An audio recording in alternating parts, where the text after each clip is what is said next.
വ്യാപാരി വ്യവസായി ഏകോപന സമിതി പ്രതിഷേധ കൂട്ടായ്മ സംഘടിപ്പിച്ചു.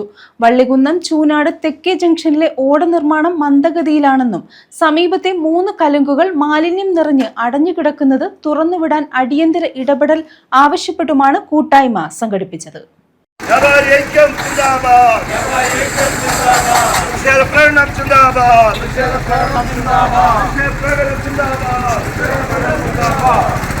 ചൂനാട് തെക്കേ ജംഗ്ഷൻ മുതൽ വടക്കോട്ട് അശാസ്ത്രീയമായ ഓട നിർമ്മാണമാണ് നടക്കുന്നതെന്ന് വ്യാപാരി വ്യവസായി ഏകോപന സമിതി ആരോപിച്ചു. ഉത്സവകാലത്ത് വ്യാപാര സ്ഥാപനങ്ങളിൽ കച്ചവടത്തെ പോലും ഓട നിർമ്മാണം ബാധിച്ചിട്ടുണ്ട്. നിർമ്മാണമാകട്ടെ മന്ദഗതിയിലുമാണ്. നിർമ്മാണം പൂർത്തീകരിക്കുമ്പോൾ വെള്ളം ഒഴുകിപ്പോകണമെങ്കിൽ ചൂനാട് തെക്കേ ജംഗ്ഷനിലും ടൗൺ മസ്ജിദിന് മുന്നിലും മാർക്കറ്റ് റോഡിലുമുള്ള 3 കലുങ്കുകൾ അടഞ്ഞുകിടക്കുന്നത് തുറന്നു വിടേണ്ടി വരും. സമീപകാലത്ത് പണിത ഓടയിൽ നിന്ന് പോലും വെള്ളം ഒഴുകണമെങ്കിൽ 3 കലുങ്കുകൾ വൃത്തിയാക്കേണ്ടതുണ്ട്. ഇതിൽ അടിയന്തരമായ ഇടപെടൽ ഉണ്ടാകണമെന്നാവശ്യപ്പെട്ടാണ് വ്യാപാരി വ്യവസായി ഏകോപന സമിതി വള്ളികുന്നം യൂണിറ്റിന്റെ നേതൃത്വത്തിൽ പ്രതിഷേധ കൂട്ടായ്മ സംഘടിപ്പിച്ചത്. മാവേലിക്കര നിയോജകമണ്ഡലം പ്രസിഡന്റ് മടത്തിൽ ഷുക്കൂർ കൂട്ടായ്മ ഉദ്ഘാടനം ചെയ്തു. ഞങ്ങളെ സംബന്ധിച്ച് പറയുമ്പോൾ രാഷ്ട്രീയമോ നിറമോ മതമോ ഒന്നും തന്നെ നോക്കാതെ ഈ ഇവിടുത്തെ പ്രവർത്തനങ്ങളിൽ, വികസന പ്രവർത്തനങ്ങളിൽ എപ്പോഴും പൂർണ്ണമായ സപ്പോർട്ട് നൽകുന്ന ഒരു സംഘടനയാണ് വ്യാപാരി വ്യവസായി ഏകോപന സമിതി. ഇവിടെ ഈ ഓട നിർമ്മാണത്തിന് ഞങ്ങൾ പൂർണ്ണമായി സഹകരിക്കുന്നവരുമാണ്. ഞങ്ങളെ സംബന്ധിച്ച് പറയുകയാണെങ്കിൽ വള്ളികുന്നത്തെ വ്യാപാരികൾ സംസ്ഥാന ഗവൺമെൻറ്റിൻ്റെ ഏത് പ്രവർത്തനങ്ങളെയും, അത് ഏത് ഗവൺമെൻറ്റിൻ്റെ ആയാൽ പോലും വികസനോന്മുഖമായ ഏത് പ്രവർത്തനങ്ങളിലും പൂർണ്ണമായും സഹകരിക്കുവാൻ തയ്യാറുള്ളവരാണ്.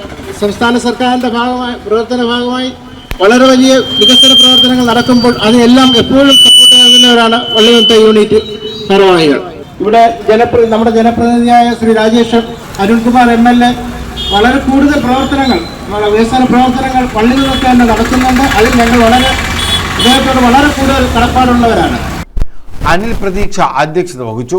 ഈ ഓട നിർമ്മാണം ഏകദേശം ചൂനാട്ട് ഒരു കൊല്ലത്തിനിടയ്ക്ക് നടക്കുന്ന 2ാമത്തെ ഓട നിർമ്മാണമാണ്. നമ്മുടെ നാടിന്റെ വികസനത്തിന് ഇത് ഏറെ ആവശ്യമുള്ള ഒന്ന് തന്നെയാണ്.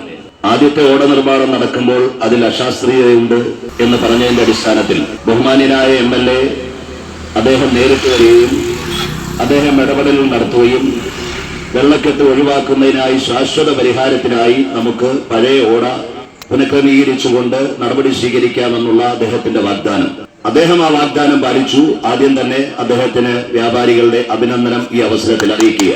കാരണം ഇത്രയേറെ ഒരു ഫണ്ട് ഒരു ഗവൺമെന്റ് സാമ്പത്തികമായ പ്രതിസന്ധിയിലൂടെ മുന്നോട്ട് പോകുമ്പോഴും നമ്മുടെ നാടിന്റെ വികസന പ്രവർത്തനത്തിനായി, അടിസ്ഥാന വികസന പ്രവർത്തനത്തിനായി ഇത്രയേറെ ഫണ്ടുകൾ മാറ്റി ചെലവഴിക്കുന്നത് അത് നാടിന് പ്രയോജനപ്രദമാകുന്ന രീതിയിൽ ആയിരിക്കണമെന്നുള്ളത് ഒരു നിർബന്ധമായ കാര്യമാണ്. ഇവിടെ രാജേഷ് അമ്മാസ്, അൻസാർ ഐശ്വര്യ, മധുകല, ഷാഹുൽ മഠത്തിൽ, ലതിക, ജ്യോതികുമാർ, കെ ഗോപി, ഗോപാലകൃഷ്ണൻ, സജി, ബെന്നി മണക്കാട്ടുകുറ്റിയിൽ, ബിന്ദു ASB, സതീശൻ തുടങ്ങിയവർ പങ്കെടുത്തു.